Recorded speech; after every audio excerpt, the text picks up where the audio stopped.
I don't need my League Express. No, I mean, we should be live now. I mean, it says live, so. But then people will see me eating a dolly mix. I look gigantic now. You do. So we're live. I'm going to sit on another chair. We're live in Brighouse. Well, the outskirts of. I had a great fun getting here today, thanks to the vagaries of the British transport system. But we're here for the European Championship draws. They're going to be happening in a couple of hours' time, of which we will be getting plenty of reaction to on this channel. If you're watching, I mean, no one's probably watching because they don't know we're on, which I better tell people we're on. But and isn't it great to have International Rugby League back on the agenda after such a successful World Cup? I've just been and spent £50 to get free delivery on the shop.rlwc2021.com. Not an advert. Before it closes down. Before it closes down. All my stuff arrived. I bought 3 bowls, 2 scarves, a bobble hat, some T-shirts and stuff. So that's me sorted for the whole year now. I mean, the bowls will be on the desk when we're back at the studio.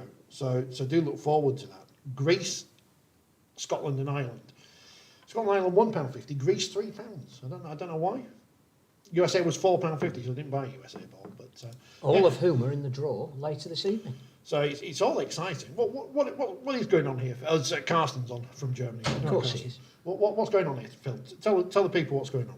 Well, it's the European A men's, 8 nations, 2 of whom will automatically qualify for the 2025 World Cup, 4 of whom will go into a repechage, 2 of whom have already qualified by virtue of getting to the quarterfinals last time. That's England and France. There will be a final for that competition, which it's hoped will be played in France in the autumn. Because if it goes with the seeding, England and France should be in that final, but that's not taken as a given. And the first ever women's qualifiers for a World Cup, again with 8 nations, and the top 2 in that one will qualify for the World Cup. So it's quite a historic day, and we're going to be graced by some of the players and coaches and staff of virtually all of the nations that are in there. So look out for some interesting reaction when the draw is made. I think the dates are known for the men's fixtures in October this year. Dates to be agreed yet with the women's, depending on how the draw works out. But it's exciting because I'm sure one of the things we will talk about is, have we made best effort to follow up the World Cup? It's not easy when the collective bargaining agreement hasn't the collective bargaining non-agreement hasn't come to fruition in Australia, and it's not until it does that we'll know what the players are and aren't doing and what they're insured for and how many games they can play and the responsibility of outside of their clubs. So all of that is not far off being agreed, I'm told, but there won't be any major announcement of tours and things. The word on the street is that the likelihood is in this competition it will be mainly an England Knights team, because the England senior team will probably be playing Tonga in a 3-match series if everything goes to plan over here. Are they still England full internationals? We're going to have to get the record keepers club on. Well, I think they are. Why wouldn't they be? As long as we don't call them England A or England something daft. Yeah. No, it's England, but it will be, I think the Sean Wayne would potentially look after the senior team playing against, let's say, Tonga at this stage, and Paul Anderson would look after the emerging England team for better. It's not as if they won't be encamped together. Well, John Bateman played for exactly. Well, actually didn't play for the England Knights, but could have done. The World Cup seems so long ago now. It's great to have International Rugby League back, and of course the women. There'll be some wheelchair stuff to be announced in the near future, I understand, which from what I gather could be very exciting. So stay tuned for that. Oh, I've not started the recording, never mind. But it's the opening weekend of Super League. We're 2 weeks into the Championship and League. 3 weeks? 3 weeks into the Championship. We played 3 games. I thought it was just there was no game on the telly this week. That's confusing me. Well done to Workington. You topped the League One table. Disappointment for Midlands, who didn't kick on from that first half against Cornwall. They could have been top of the table this week. They could have framed that up in the Alexandra Stadium, the home of the Commonwealth Games, but unfortunately they weren't good enough in the second half and only won 40 points to 6 against Cornwall. Midlands, who were on the Sportsmen again this week against Hull Dockers in the Challenge Cup at Sewell Group Craven Park. So that's very exciting indeed. First weekend of Super League, but overshadowed by St Helens, who are the world champions. Gordon Burns off of the Krypton Factor, very upset that he wasn't on the BBC One News, but they were on BBC Breakfast this morning. I assume someone at BBC Breakfast loves rugby league because because there's nothing we can't do at the moment. I think it's caused us to reevaluate how good a performance that was, because you sit there and you watch it and you think this is amazing. But this now, I think, takes St Helens to unquestionably being the greatest team of the Super League era. 4 titles in a row probably put them there anyway. But there is no doubt now that having gone over to Australia and not just beaten an Australian team, but beaten a team that is regarded in Australia as being a dynasty themselves, having got to the last 3 grand finals, won the last 2 of them. This was genuinely billed as the best against the best, and that's exactly what it was. And to go over there and come away with I think that what also was lost in the euphoria of just them winning was just how good a performance that was from start to finish. This final scoreline doesn't reflect how dominant St Helens were, but nor does it take into account that you'd have thought going into Golden Point extra time, having been ahead for so long and pegged back, a minute and a half from time, that actually momentum, if such a thing exists, should Rod Studd forgive us for saying it, would have been with Penrith. But it wasn't. Saints played that Golden Point extra time how we can only have wished England would have played it against Samoa. They were magnificent. The sense of belief around what they were doing and their trust in each other, and the fact that individually some of their players played to their absolute peak. Certainly, Jack Wellesby was chastising himself for the potential mistake at the end, but didn't put a foot wrong throughout the entire 80 minutes, enhanced what was already a growing reputation in Australia. There aren't many hookers that play 71 minutes, but the fact that he played 71 minutes at the age of 37 in the toughest of all positions, right in the middle, and his decision making at the end, he was at the dummy half when he got the ball away to Dodd for the drop goal, was exceptional. I mean, you could go through I thought Curtis Sirinin was magnificent on his return to Australia. Will Hopewati, again, just so solid at the back when he was needed to be. It was a wonderful advert for predominantly that St Helens team and the last 4 or 5 years of what they've become. But it was for the Super League competition as well. It did open some eyes. It will help with negotiations for internationals at the end of the year. There is talk coming out of Australia that it has already been decided that the pre-season cup was a success. So this 2 weeks where everybody played and there was $100,000 prize at the end of it actually gave some meaning to pre-season, but you can't do it with 17 teams. So it was great that St Helens were there to be the 18th team, but the fact that they won both games also not only enhanced the pre-season, but made the NRL sort of go, actually, we need to have the World Club Challenge here again next year. Now, if we can announce that sooner rather than later, then everybody knows who's playing in Super League this year that at the end of the season they're getting a trip to Australia to play 2 matches, one effectively a warm-up game, one the World Club Challenge, and Saints came out of it, I don't think, having lost too much financially from going down that road, and having had a fantastic pre-season into their training camp in perfect weather. So, and you mean they went in the middle of their season when they played Penrith? Well, indeed.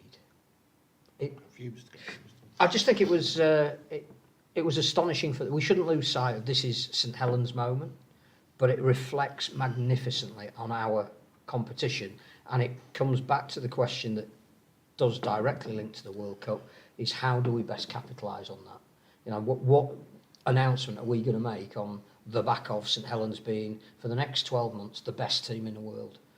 As an action event, from start to finish, you couldn't take your eyes off it. The fact that it was on terrestrial and free-to-air television at the same time, that you combine the numbers and 500,000 people have watched it, fantastic. Yeah, there weren't enough people in Penrith watching it. It's like the worst watched game since Hunter Mariners versus Wakefield or whatever.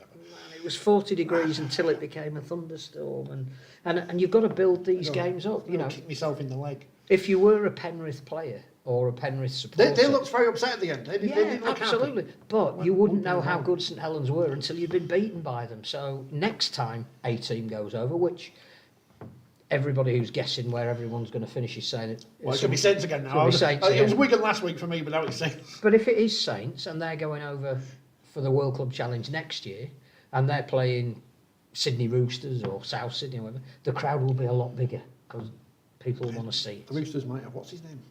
Dom Young. Getting paid billions of pounds a year. What was on the cheque Eamon McManus held up? Because he didn't get the 100 grand, but he did have a big cheque. Did he? He had a big cheque. A big fan of the big cheques, as if it was children in need or something. But He wasn't doing a Marwan, presenting himself with the... the £1 million that he didn't actually get. Yeah. Mark Percival, the getting out of the in goal, which eventually leads to the drop goal. It was a... You know, I always go back to that Wigan-Brisbane game because it was a key part of my formative rugby league education. I've been 13 years old watching it at my grandma's, looking out for Nigel Wright, celebrating at the end. This time I was looking out for Tom Maguire. I couldn't see him. Didn't see him. I was Imagine gutted. being 3 weeks into a job, you've flown to Australia and you come back with a trophy. The timing of that. And where he could have been, and what he could have been dealing with.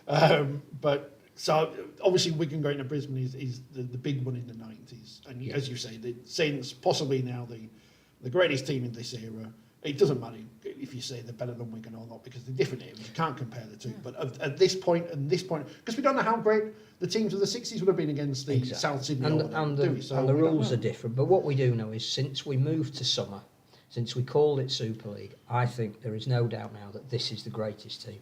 Because no other English team has managed to go over to Australia and win the World Club Challenge on their turf. It's a phenomenal achievement. I would like to pay tribute to a certain columnist and dare we say a friend.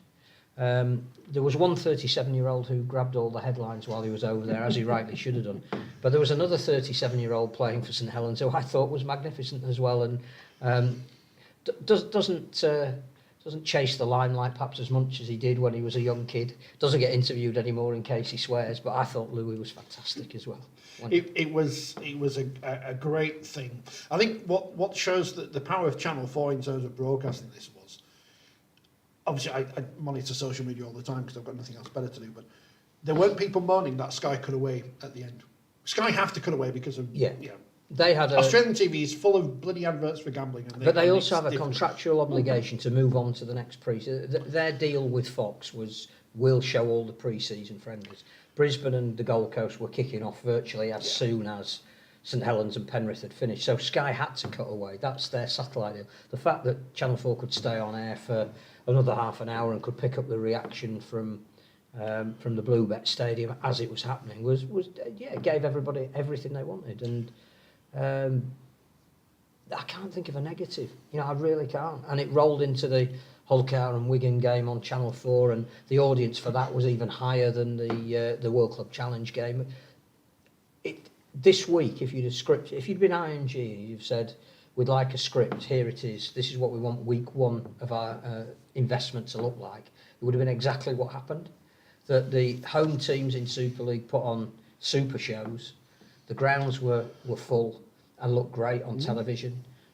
St Helens pulled off a miraculous win that almost embarrassed the national press, not because our correspondents didn't want to cover it, but because there was no real space allocated to it beforehand, but afterwards.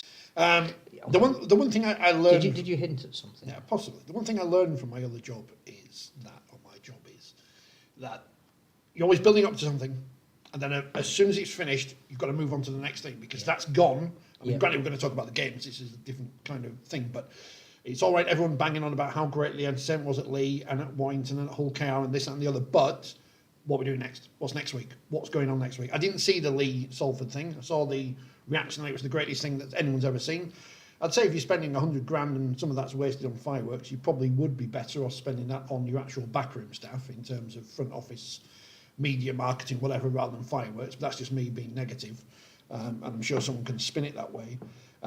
8,600 at Lee, 10,000 at Hull-KR, 15,000 at Hull, 4,000 at Waking Women, but a stand, and 11,000 at Warrington on the telly. The one thing that annoys me about these bans and things on before the matches is I think there's something for the people in the stadium. I don't think they're a TV thing. Although I don't think Channel 4 mic'd up the band on Saturday, but they were the perfect example of how you integrate it because they introduced the teams onto the pitch. Whereas you're just having a band in the stand at Warrington playing a song that I don't know because I don't know who they are, and Yeah, but that's because you're old. oh yeah, I am. We're trying to get a young audience. I don't mind the bands and being part of it, but No. it just needs to be part of the TV coverage because it's irrelevant. I want think to hear John Wilkin. It's a feel, isn't it? It's an atmosphere. Yeah. And I think that was it started off where the band didn't get a huge response with their first songs at Warrington, but by the time they did their last song before the game started, the crowd had bought in. And I think when the TV cameras go over and a crowd is engaged and excited and part of it, then that's where the band works.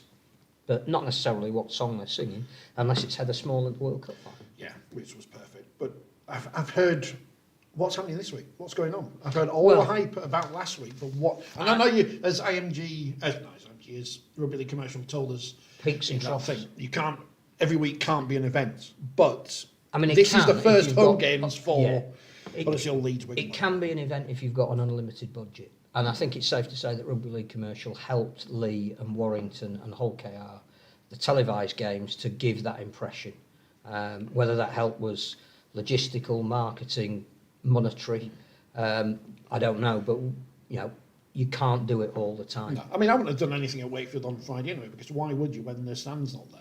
When everything's built up and ready to open to the public, then you have a big extravaganza. There's no point doing it now. No. When I went and when the floodlights came on in '91 and we lost the whole KR on Sky, they had fireworks and everything. I think £100,000 worth of fireworks. But no, I think what Lee did with unveiling their new mascot, with having the fire dancers, with having a band that people had heard of who were slightly older, with that whole rebranding thing worked. They got the second highest crowd in Super League, brilliant. But as you say, it's the next home game, which could be on a wet Sunday afternoon and not on the telly, will be more of a measure of where they are. I haven't done the kit video yet, and the great news for Lee is yours is not the worst kit. Now, I've not put the worst kit in the video because I don't want to upset that club, but it's Keithley's. Speaking of kits, I'm looking at Jake Mammo in the Hull kit. Oh no, he's in a casket. I mean, come on, it's basic things. I mean, I'm from Wakefield. We've got 3 amateur teams in the area. We all wear black and red for no apparent reason in Stanley, Eastmoor and Normanton. I don't know why they all wear the same colours. But in the excitement of Super League, I'm not really sure why. I mean, it shouldn't happen. Going back to the brief time that I worked in Super League, the Super League Code of Conduct or whatever it was, which is a fascinating read, had the kits of every club in a grid, so you could see them. So you would know that Cash shouldn't probably wear a predominantly white kit against a team who wear a predominantly white home strip, especially when they've got a yellow bloody third kit. They've got 3 kits. I don't, just basic things. I don't know why we do these things. Well, that's why we trip ourselves up, because that's not even about money. That's merely about, the logistics of things. But let's not dwell on that. No. Let's dwell on the action. Well, it was all action in Castleford, in Pontefract last week. Here's the thing.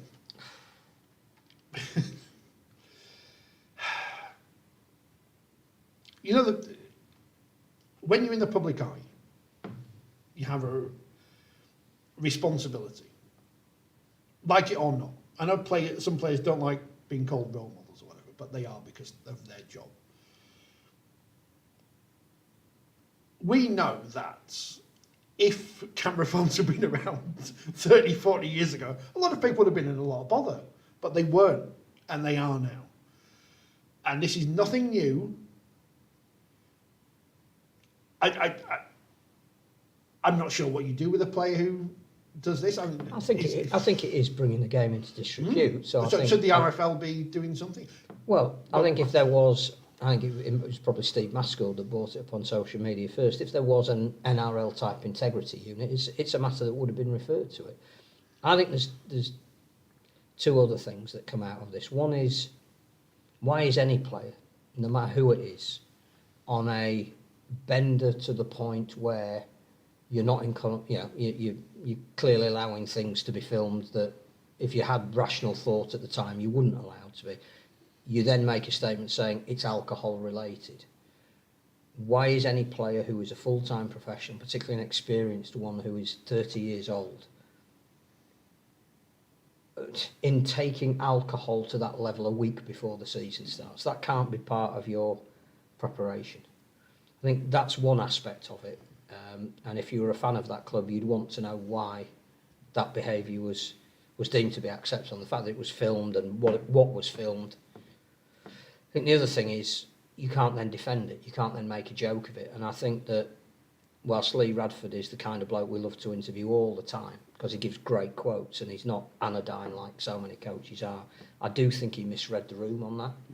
I think that, it's very, very hard to defend what is indefensible. It's very, very hard not to take into account the victims of something like that. And it's not our place to judge relationships between people, but clearly from the social media traffic, a wife and children were implicated by the actions. And I don't think that Castleford played due enough respect to their feelings in all of this, to almost gloss it over, well, we fined him, and we're not telling you how much fine, and we're not going to stand him down, and he is a bit, to use the word mental again, it's misreading the room. So I think, it was a big news story, partly for the wrong reasons, but if you're IMG and you do genuinely believe that it's management of news rather than good news or bad news, you'd be saying a big story that everybody wants to feature in the run-up to the season start. It's not the worst thing that could have happened. It's the worst thing that could have happened for the people that have been implicated in it. And you need to pay due deference to them. And I don't think Castleford did, to be honest. And I'm not sure the RFL did either, because I think they could have. I think they could have taken action on it. Well, it goes back to what I said when Robert Elson made his grandstand ban of Ben Barber. But that's fine. So what are we doing next? And they didn't do anything next. So there's no morality clause or whatever, and you can, your level of whatever's acceptable or isn't.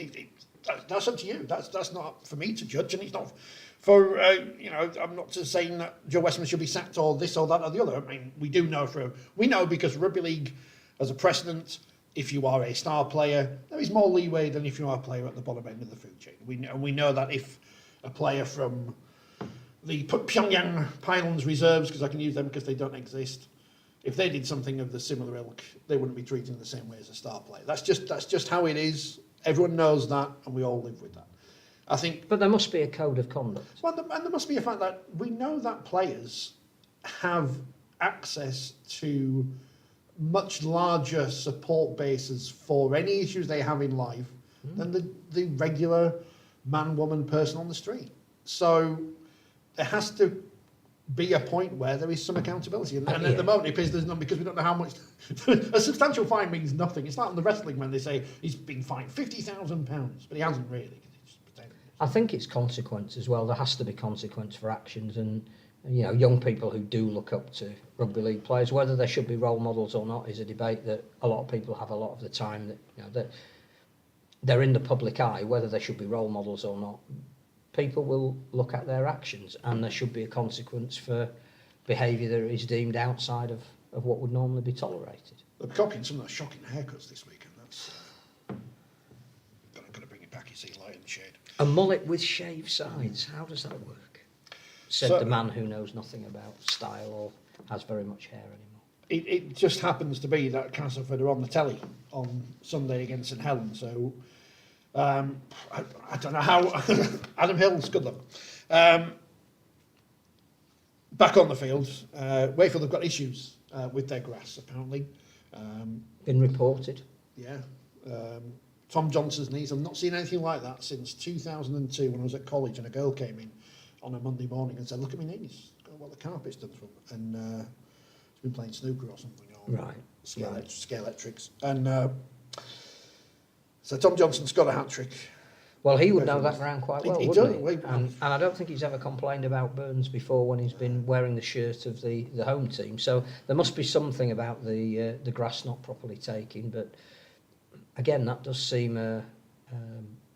Wakefield always used to have a slightly dilapidated stadium, but by far the best playing area. Prided themselves on it. So I know they've had their pitch relayed, but clearly, again, pitches are passed before games are played, you would have thought that somebody might have realised before rather than after that there was a potential danger there. Well, they take time to bed in apparently, but they've had 3 friendlies on the pitch as well as a reserve game, so I don't know if that affects it or not. I don't know anything about pitches. I'm not Monty Don or whatever, so he wouldn't have been watching either. I think that's a missed opportunity for Wakefield, because when I saw the Catalan team come through, and you think, you know, for teams who perhaps are going to be towards the bottom of the league, and they will tell you that their aim is to make the playoffs, and everybody's aim is. But I think, you know, again, going by the predictions that everybody's made, it's either going to be Lee or Wakefield contesting that relegation spot. It may well not be, but at this stage, before anybody's played more than one game, It's Wigan. that's what we're looking at. You would have thought that the sooner you pick up 2 or 4 points in the season, the easier that load becomes to carry, and there were at least 6 or 7 first choice Catalan players who were out there. They even had to make I think a change from the initial squad that they put out and bring another young French player in. That I thought was an ideal opportunity for Wakefield to get their season off to a flying start. So I think that it's going to be tough to come back from, because they're at Wigan, aren't they, this week, who clearly have a point to prove. Yeah, having lost to Hull KR 27-18. Great game management from Jordan Abdul to put over the drop goal just before the Uta at the end of the first half. Hull KR looked really good. Weren't really sure what the Willie Peters era was going to bring. I think there was interest in whether they would get better value this year from their overseas players than they did from the trio they had last year in terms of number of games they managed to play across the season, and it looked like they were very, very solid. They were good. Wigan surprisingly flat in the second half. Morgan Smithies, big deal made about him taking the famous number 13 shirt.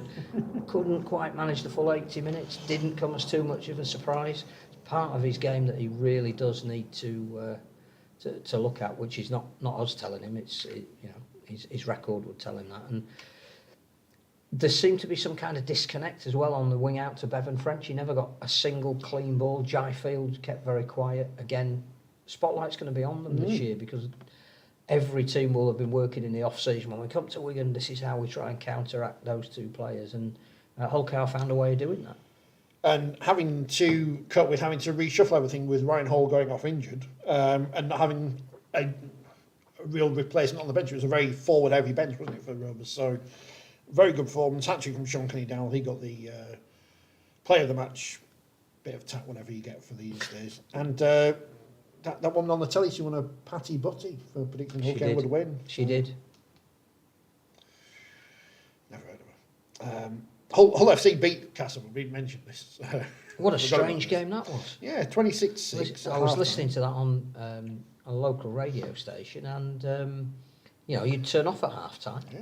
Virtual assured that Hull were going to run in 50 or 60, and actually you couldn't turn it off, because by the end you genuinely did not know who was going to win, which is full credit to Castleford. I suspect Tony Smith, who was full of plaudits for his team at the end, will have had a slightly different message when he spoke to them on the Monday morning or whenever they came in again Tuesday. That you cannot fall off the pace to that degree if you really want to build something that is going to last you going into the season. It's early days, it's one round, and I think both coaches will have got something out of it. Tony Smith's clearly got some enterprise into his whole players.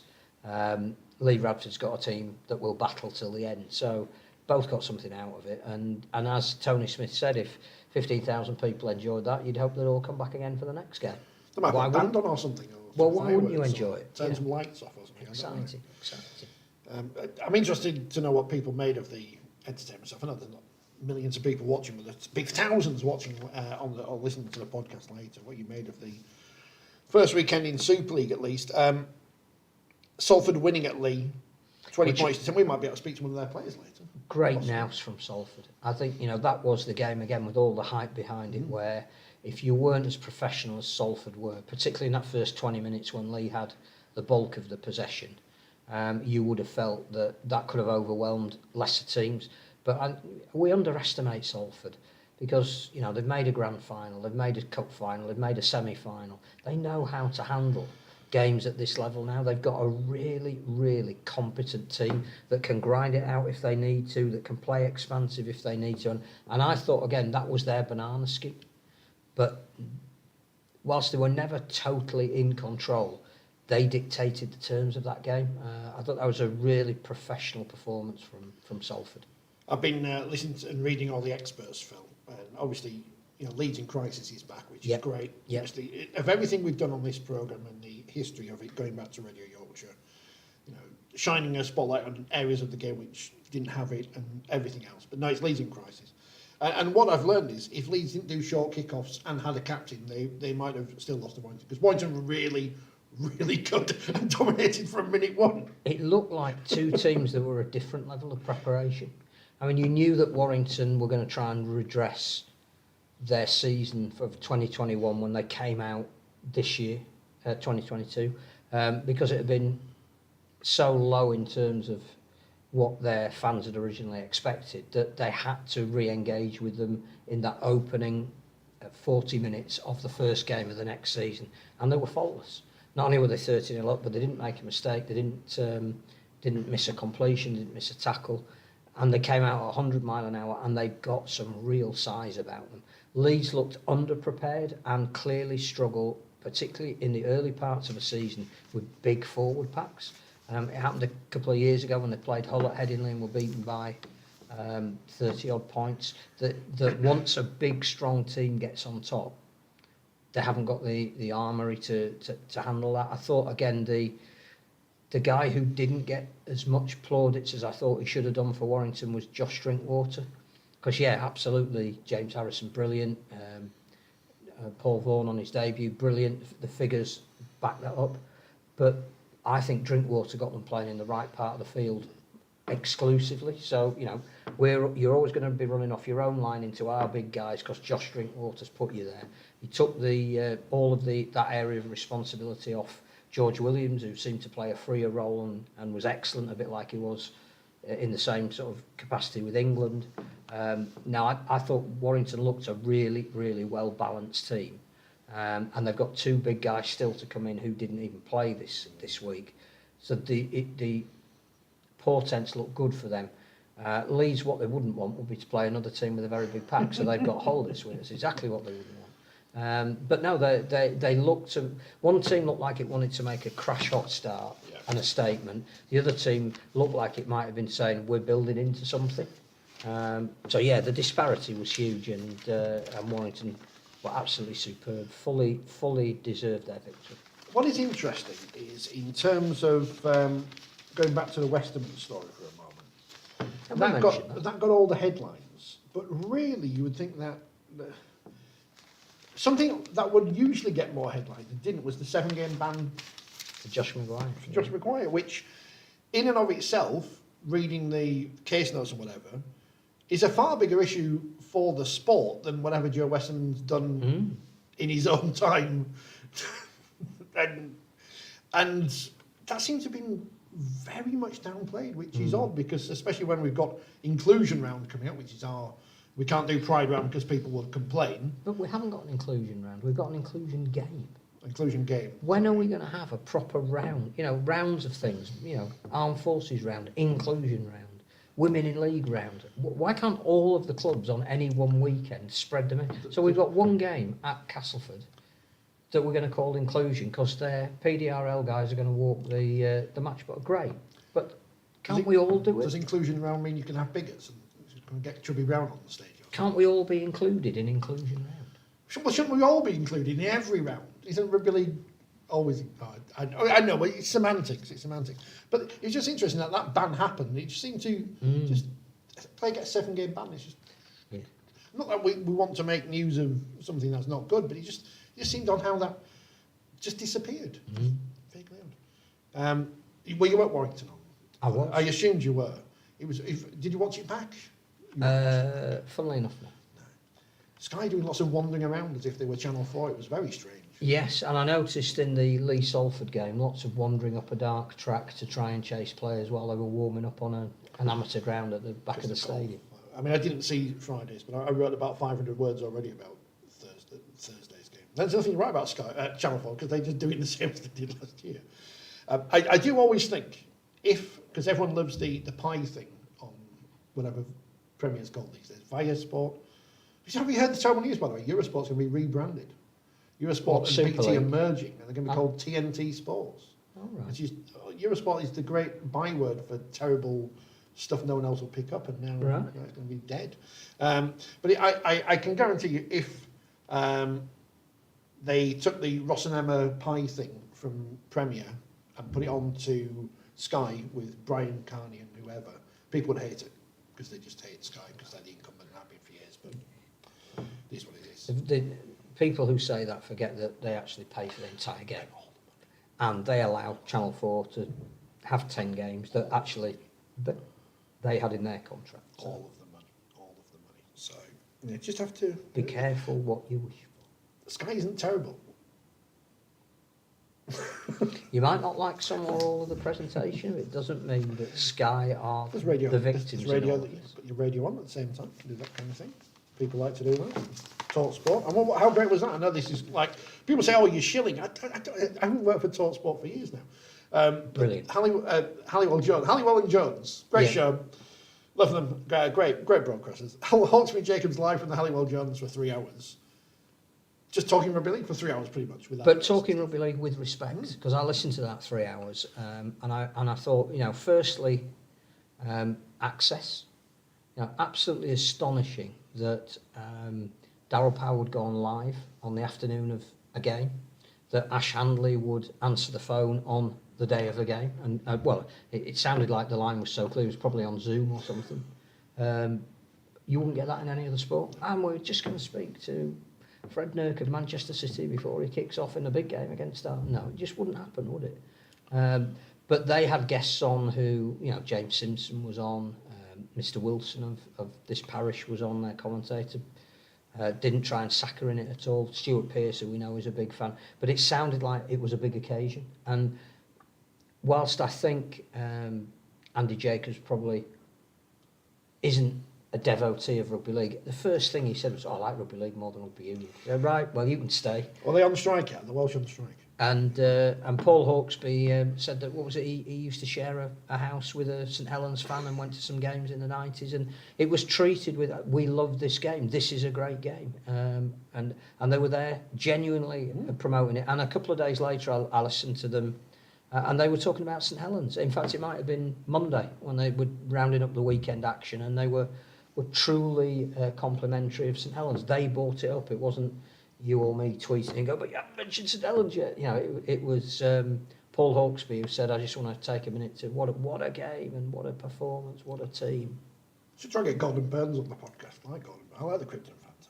Apart from when they messed it up in the final series. We've been offered a guest for the podcast. We'll get her on. But I'll reply to it later. So it was all positive. As you said, even the negative story wasn't a. I think it's negative for some people involved in it. Yes. But as a whole, it is. I think you need to just pay one of those things. Considerably more respect to the victims of that incident, of which there were clearly some. But in terms of if you are a sport that wants to grab a headline before you kick off, it wasn't the worst thing that could have happened in raising profile, that it's hard to get. Which again is why I don't think Lee Radford should have singled out newspapers for trying to build it up. If you know anything about news value, that isn't a story you can keep from any newspaper, and it isn't the sports correspondent that would write those stories or send someone to ask a question. People on the internet are talking about it and making jokes about it, and that's just human nature. So it's tough. They wouldn't be making jokes about it or talking about it if it didn't happen. Super League this week, Thursday, Salford Hull KR on Sky. Great game. 2 teams who won their first games. That'd be interesting to see how they follow that up. Leeds Hull FC. Now, that's the game on Sky on Friday. I forgot when we were talking about Warrington and Leeds. A lot of people talking about Leeds' pre-season games not being full of intensity. Now, I'm going to come at this from this angle and say the Super League is not won in round one. It is won at a wet October 90 And Jan. as So any- when do you want to? When do you want that intensity? You don't want that intensity against Bradford in I the pre-season. think Warrington had to have it in week 1. Because of how That bad was they a were last year. statement game for them. I'm not going to make any excuses for Leeds. I don't think necessarily the coaching staff wanted 5 pre-season friendlies. I think they tried a whole raft of players across those friendlies so that you couldn't say at the end of them, that's our best team, that's what we're going in with. And I don't think that's what they used them for. What you'll only know is when we get to round 24, who's carrying injuries, who's in form, who's been overplayed, who could keep that intensity of round 1 going, which we know St Helens are the best examples of, who times their peak later in the season, which you might say is a trait of Leeds teams. You can't read, and I don't think you can read anything into pre-season, and as yet, although we have produced league tables after just 1 game, I'm not sure that'll tell you too much until we get beyond Easter, which is something we say every single year. Wakefield not bottom. I might frame that. Wakefield above Leeds on the table. Yeah, so let's play Hull, Huddersfield, Warrington, Wigan. Which should be a great game because again, Warrington have got to back that up. But it's Huddersfield's first game, so will they be slightly underdone? Will Warrington be physically more attuned? That I think is a fascinating game. Catalan-Lee on Saturday. Unfortunate for Lee, and again the fixture planners, without even knowing what the result of Lee's first game would have been, there's a bit of a come down when you're playing your first game in Super League and you want to make a statement. To then send them on a plane to Catalan, that's a tough ask. Well, they've taken the Wakefield slot there because that's where Wakefield usually go to Catalans earlier in the season, so they avoid the sun, which of course Lee Radford's doing these days. On the telly on Saturday, Cornwall versus Rochdale Mayfield. Now that's going to be interesting. 1 o'clock on the iPlayer. I don't know anything about Rochdale Mayfield, but I saw Cornwall on the Sportsman on Sunday. I saw bits of them because I was working. And if Rochdale are any good, they've got a very good chance of beating them. No disrespect to Cornwall intended there. Just, Midlands really hammered them in that first half. It was like, not men against boys or whatever, but it really was a team of a different class against each other. I just think, again, whoever that is, RL Commercial, IMG, have really got to decide what we mean by an expansion team. We've got a new columnist in the magazine looking at League One issues, which is Carl Hall, and he talks about the logistics for the other clubs of playing those teams, and that's fine if there's a value at the end of it, but what are we doing? What is the plan with Cornwall and Midland? If you just leave it to them, at some point they'll flounder because they don't have access to enough quality players, or they need a benefactor to come in to prop it all up and try and buy them some time. But I'm concerned with that start by Cornwall at the beginning of their second season. Well, at least they scored at the end. But 453 people. That's the positive, I guess, for the first game in the new home for Midlands. In the Championship, just to jump back to that, Bradford edged out Widnes 14-12. I had Widnes on the coupon, so John Key's on. Good late win for Bradford. Yeah, very important late win. Fev hammered Whitehaven 76-4. Aren't Featherstone looking a different team under Sean Long and Leon Price? The number of points they've scored already in conditions that are not yet fully conducive to open running rugby, they could be fun to watch this year. So halfbacks as opposed to forwards as coaches, isn't it? Be interesting to see how they keep that going.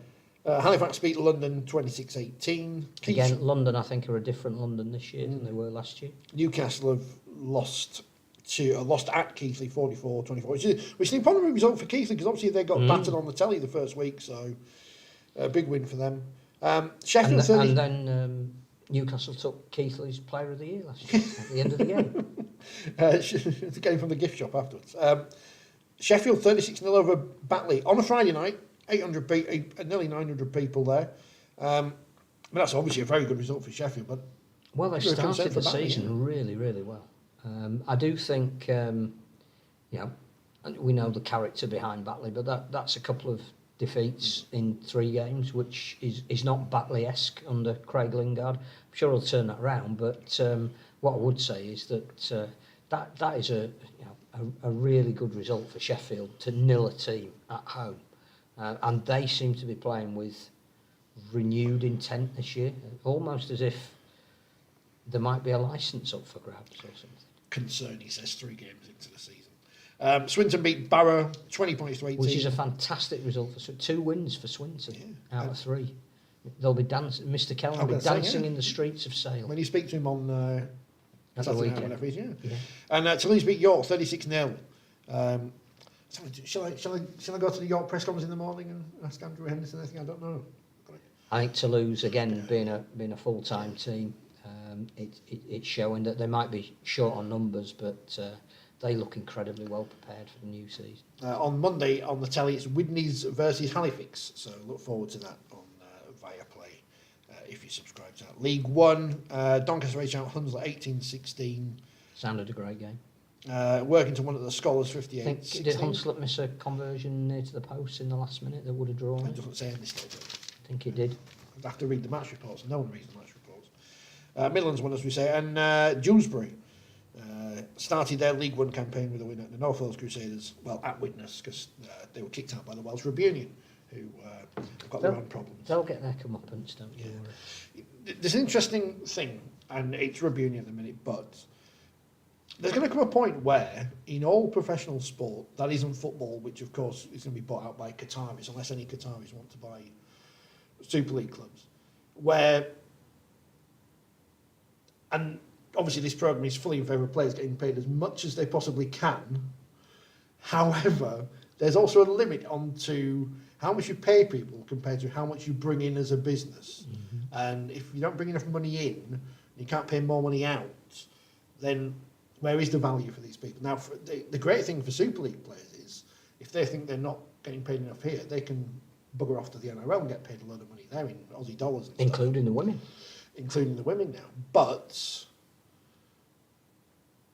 the rugby union players can't do that anymore. They used to have the option, if they didn't like the 40 quid they'd put in the boot, they could go to Widnes, but they can't do that anymore. No. So it's not laughing at this situation. It's a reality thing. You may well be able to read something about that in the next issue. The next one.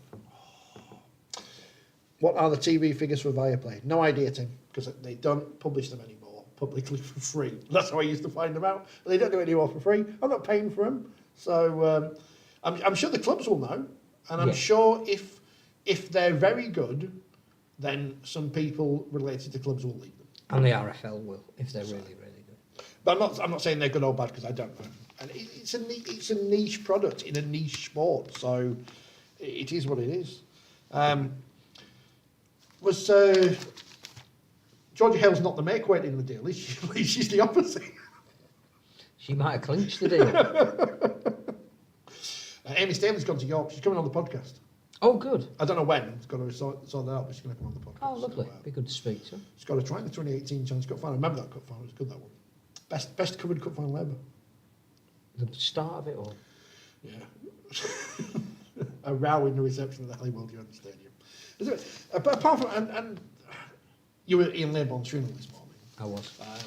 John Holdsworth passing away last week, another legendary figure in the game. It is a sad time at the moment. There's all the greatness of the start of the season, all the excitement. It still clouds over the horizon. It's just sad. And again, I don't know if it's maybe because we're all getting a little bit older and you feel a little bit more fallible as you do, but to have lost people like Maurice Lindsay and David Oxley and Bob Ashby and Fred Lindop and Malcolm Lord and now the great Ian Laybourne, who was such a staple of the press boxes from, well, joined PA in 1994, so he's been an ever-present. Before that, he was covering Huddersfield and his beloved Batley. We knew it would feel different because he'd ostensibly retired, but to be paying our farewells to him earlier today was tragic. And John Holdsworth as well. It's me thinking, I watched him referee a couple of years ago. And that was 1999. Right, okay. But yes, we've lost some people that we need to keep close to our hearts. And the whole of the media pack was there, and it was treated with great respect and reverence. There were a few drinks and nibbles afterwards at the John Smith Stadium, and it was lovely to recall what a lovely man he was. I've not got it with me, which is a shame because my bag fell apart this morning. But on the Wakefield put together a media pack this year with all the players and bits and pieces, and on the back was a picture of Ian Laybourne. which was a nice, Yes. just a nice touch. You don't have to, if they had something you wouldn't have noticed, but they Yeah. didn't. No, and I think that's what he meant to everybody. There aren't too many people in the game who are trusted by everybody. But when you work for the Press Association, you are the primary source of information getting out there about the sport. Individual reporters will do their own stories, but the bulk of what you read, particularly news on a daily basis, comes through that Press Association network, and everybody trusted and loved him. And the tributes he got from people in Australia as well as over here told you everything about how respected he was. And but just apart from being the genuinely nice guy that everybody said that he was, he really was. He was so helpful. There were so many people that we would know in press boxes now who've started their career under his tutelage, who've gone on to be journalists, who had a debt of gratitude to him, and he helped whoever he could whenever he could. Had a fantastic outlook on life as well. Was quite a well-travelled man, and had that sort of rounded world view. I hadn't realised until the eulogy today that he worked for a newspaper in South Africa when he was younger that was part of the black movement against apartheid. That's how socially aware he was, and something that not many people did. And then only came back to his beloved rugby league when he ran out of money and had to come home. Rugby league? Yeah, so a fabulous story, but a wonderful man. And yes, hopefully if his name gets brought up along this season, then that can't be too much. In a current world where there are far too many middle-aged to old white men in the media moaning that there is no one to hear their stories, I think it's important that anyone who is in even the position I am as this ancillary part, that it's very important that you give as much of a leg up to the next generation as you can, because you wouldn't be where you are without the same. And there's too many people who, not in rugby league necessarily, I'm just saying in general, that you see these articles at the weekend from people on the telly, you think, you've got a 40-year career and you're moaning about something. You can tell what I was going to say without me just saying it then, but it's a bit of a... Is there anything else happened? I know I always say this. Well, tonight we've got the European element, yes. and Saturday we've got the wheelchair awards. Yes. So we might get to know a little bit more about the wheelchair season and who's playing who and when, and what the international might be. But there'll also be awards given out for what was a historic year last year. So I think we'll be hopefully reporting on that. I'm putting something together which I don't want to talk about just yet. So I need to work on that, which Saturday might be a big day to work on that. Saints going to make some money back from them shirts anyway, even though they're a bit meh, but Now you would want them, wouldn't you? Even though they're not out till May. Yes. They are the champions of the world. And deservedly so. And we should revel in that. So they've been on BBC Breakfast. What can they go on next? The One Show, Steph's Packed Lunch. They'll be in demand. Sport. Because it was on Channel 4. Repair Shop. More people saw it than have ever probably seen a World Club Challenge game before. Then we need to cash in on the back of that. Need to get the Yorkshire Cup on the Repair Shop. I know you put it out in the magazine this month, but I saw it, and it's in a state. The lid, and I know we had it last, but it's been at Huddersfield for years, so does need fixing. And then we can bring it back for IMG's exciting Not Magic Weekend. New event. New event sponsored by Betfred. Do they like us still? I didn't. They like us. They like us. They're looking to renew, I'm told. Good. I mean, it's a fairly positive start to the year. There's no reason why it shouldn't be. But then we always knew it would be on the field. It rarely disappoints in the start of a new year.